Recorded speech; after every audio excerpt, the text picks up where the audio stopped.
While we are on the subject of planets, it's important to note that the sun and the moon are also treated as planets in astrology, even though they are technically and more properly known as luminaries.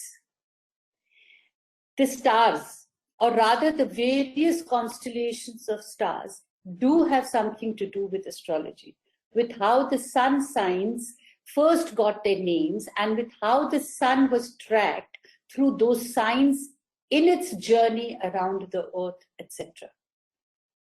But the stars don't have as much importance in modern astrology as most people, or most newspaper and magazine editors think they do.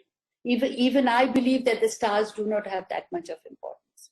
Remember that what we are talking about here is genuine, real astrology, and not your stars that you read in newspapers and magazines or the very popular sun sign books. In truth, the sun sign astrology is at the low end of the astrology market, and it's supposed to be wonderfully entertaining. But as far from the real astrology, it's very far from the real astrology.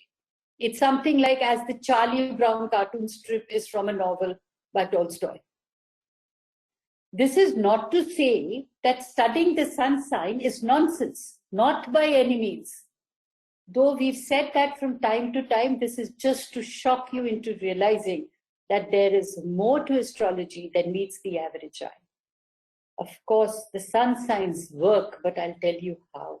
Sun signs, in fact, are the reason why most people go into astrology to begin with.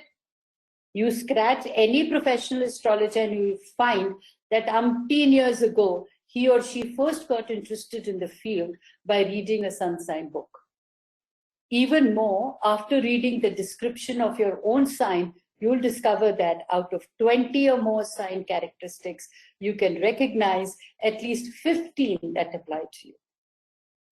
Nevertheless, the signs are just the icing on the astrological cake. It's the rich, varied ingredients in the cake that give astrology its depth and breadth.